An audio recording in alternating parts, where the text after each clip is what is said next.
Hello students, मैं Animesh Singh the Galaxy institute Chhatarpur new Delhi से। ठीक है, आज हम लोग करने जा रहे हैं force on a moving charge placed in magnetic field. यहाँ पर ये मैंने लिख दिया है हेडिंग। अब हम लोगों ने पिछली क्लास में क्या पढ़ा था, पिछला वीडियो आप लोग देख लीजिए अगर वो नहीं देखा आपने तो। Force is directly proportional to q, force is directly proportional to velocity of charge, force is directly proportional to magnetic field. आज हम लोग क्या करने वाले हैं, आज हम लोग नया टॉपिक स्टार्ट करेंगे, force on a moving charge in a magnetic field. Done. Magnetic field में अगर कोई चार्ज को हम मूव करते हैं तो उस पर फोर्स किस तरीके से एक्ट करता है।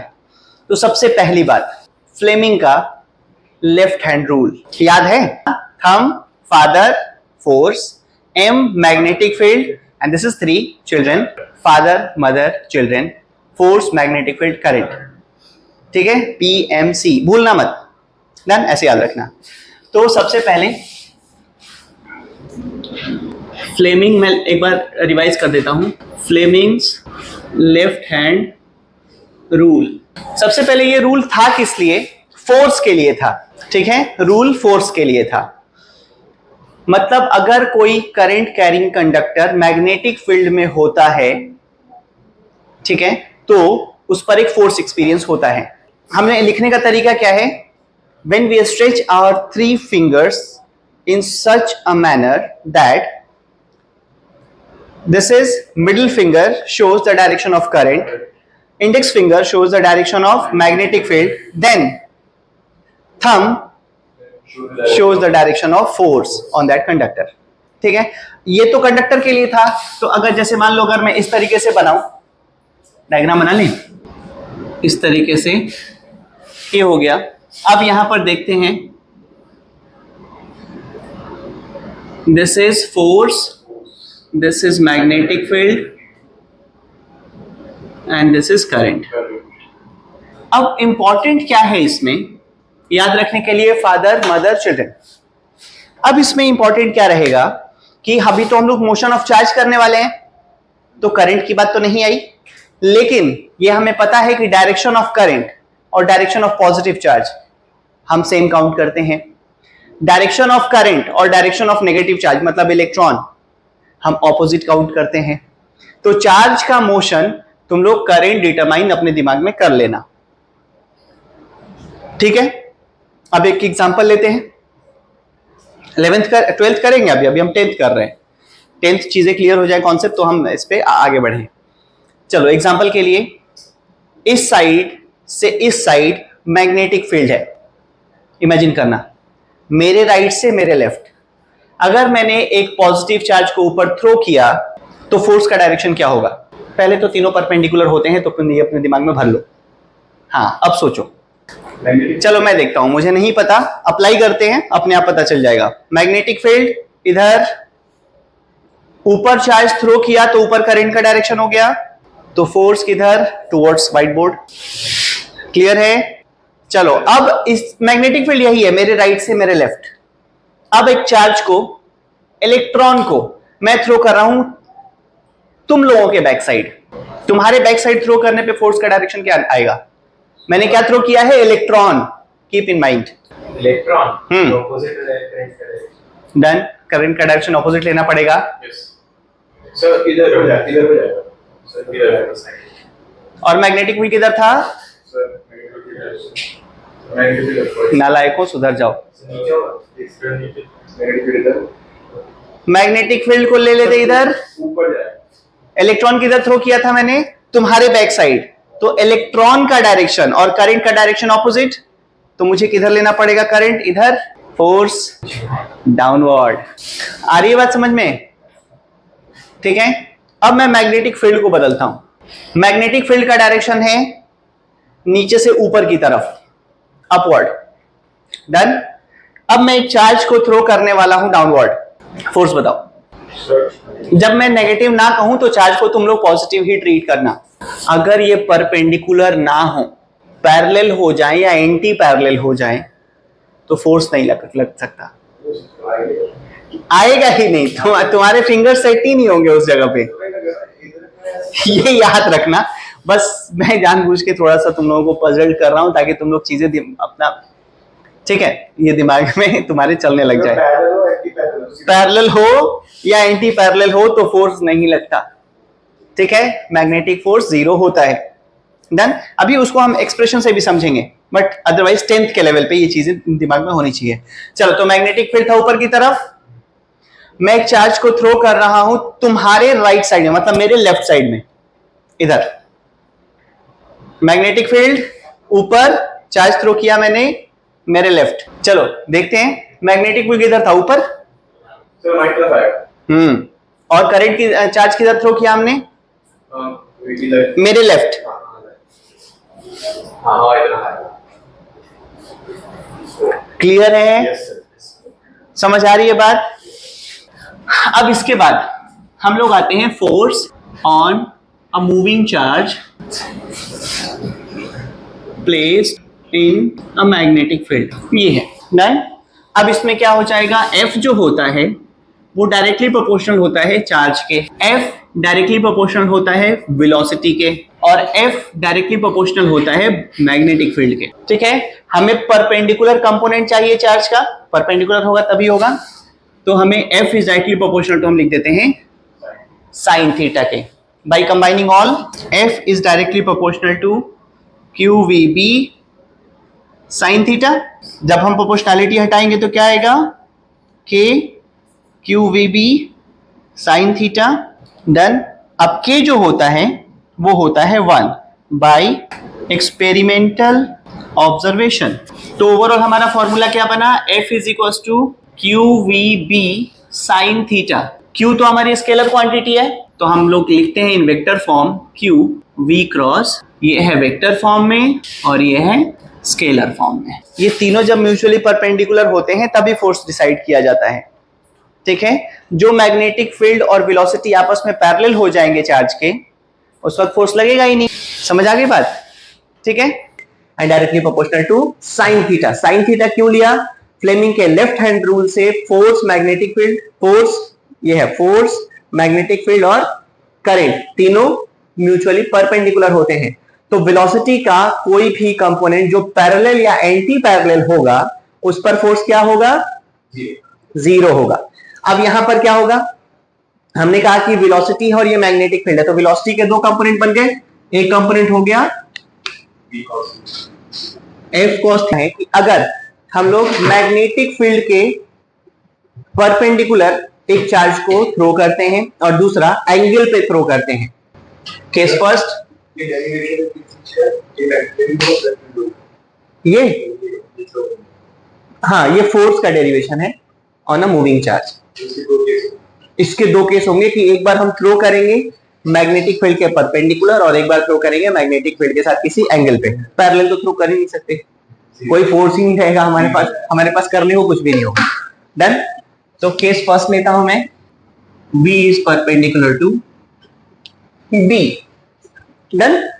चलो यहां पर मैग्नेटिक फील्ड लिया मैंने, डायरेक्शन क्या हुआ, क्रॉस का मतलब इनटू द प्लेन, ये हो गया मैग्नेटिक फील्ड। अब यहां पर एक चार्ज लिया, चार्ज के को v वेलोसिटी दी हमने, इसका मास था m, ठीक। अब डायरेक्शन ऑफ फोर्स बताओ, मैग्नेटिक फील्ड है क्रॉस, क्रॉस का मतलब इनटू द प्लेन, तो मैं दिखा दूं सब लोगों को, ये है हमारा, ये है मैग्नेटिक फील्ड, मैग्नेटिक फील्ड को लेना है अंदर की तरफ, charge direction of positive charge, अगर मैं चार्ज पॉजिटिव नेगेटिव ना कहूं तो by default it is positive charge, तो इस तरीके से हुआ, और फोर्स ऊपर की तरफ, तो मैग्नेटिक यहां पर फोर्स लग गया ऊपर।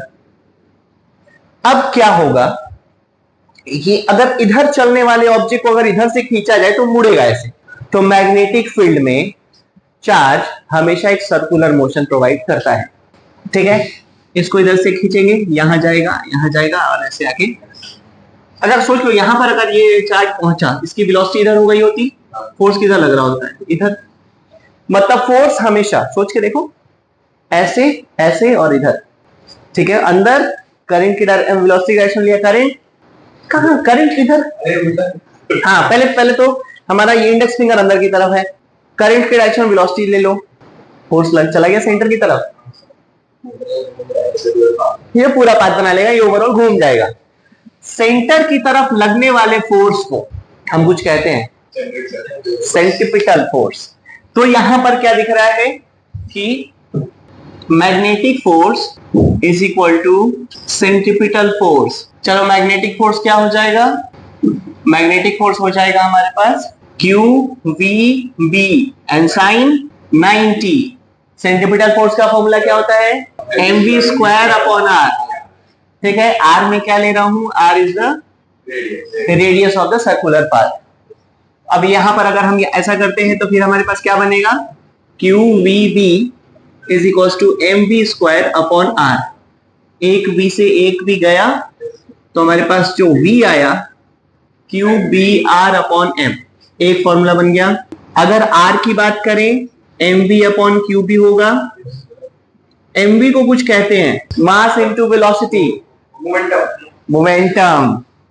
Since mv is equals to p, that is linear momentum।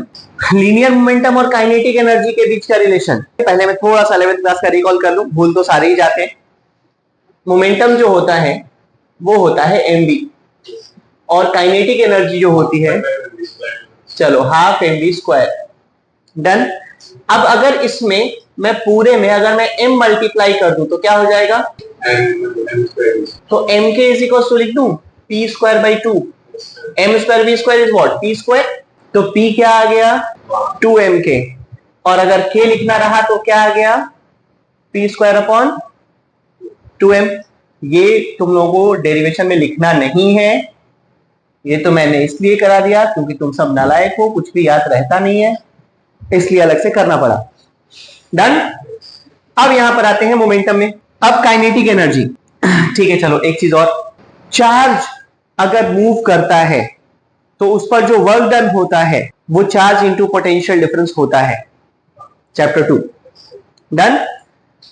अगर स्टैटिक चार्ज पे तुम लोग इलेक्ट्रिक फील्ड अप्लाई कर दो तो चार्ज क्या होगा, एक्सेलरेट होगा, धीरे धीरे काइनेटिक एनर्जी गेन कर लेगा। तो जो उसमें वर्क डन होगा दैट इज इलेक्ट्रोस्टैटिक वर्क, जो वर्क डन होगा वही काइनेटिक एनर्जी में कन्वर्ट होगा। एनर्जी और वर्क हमेशा टॉगल करते रहते हैं एक दूसरे में। तो वहां पर वर्क हुआ, इलेक्ट्रोस्टैटिक वर्क हुआ, और वहां पर कन्वर्जन हुआ काइनेटिक एनर्जी में। तो एक कंडीशन और होगी, kinetic energy is equal to q into b, मतलब यहां पर भी लिख रहा हूं मैं पोटेंशियल डिफरेंस। क्लियर। तो ये हो गया। अब P इज इक्वल टू लिखना है तो 2m k होता है ना, तो क्या हो जाएगा, ये k काइनेटिक एनर्जी है, 2m q, चलो इसको v नॉट ले लेता हूं, थोड़ा अलग रहेगा तो अच्छा रहेगा v नॉट, क्योंकि कईयों को स्मॉल v कैपिटल v सब एक जैसे लिखते हैं तो फिर उनके लिए प्रॉब्लम हो जाएगी। v नॉट लिख देते हैं पोटेंशियल डिफरेंस। अब ये kinetic energy q v naught हुआ, कैसे हुआ, क्लियर है ना, work done is equal to kinetic energy is equal to charge into potential. अगर इलेक्ट्रॉन मूव करेंगे तो यहाँ इलेक्ट्रॉन का चार्ज आएगा, प्रोटॉन मूव करेंगे तो प्रोटॉन, अल्फा मूव करेंगे अल्फा, बीटा मूव करेंगे बीटा, जो भी मूव करेंगे उसका चार्ज आ जाएगा। ठीक है। अब इसकी बात करते हैं, देखो हमारे पास P में क्या क्या मिल गया। अब मैं R क्या फॉर्मूला लिखने वाला हूं, R इज इक्वल टू आया m b upon Q b, इसी को हम P कहते हैं, राइट। इसको 2mk कहते हैं अंडर रूट, और इसको 2mk को हम लिखते हैं क्यू वी नॉट, वहां जैसे लिखा है मैंने, that is q into b. ये आर के इतने सारे फॉर्मूले बन गए।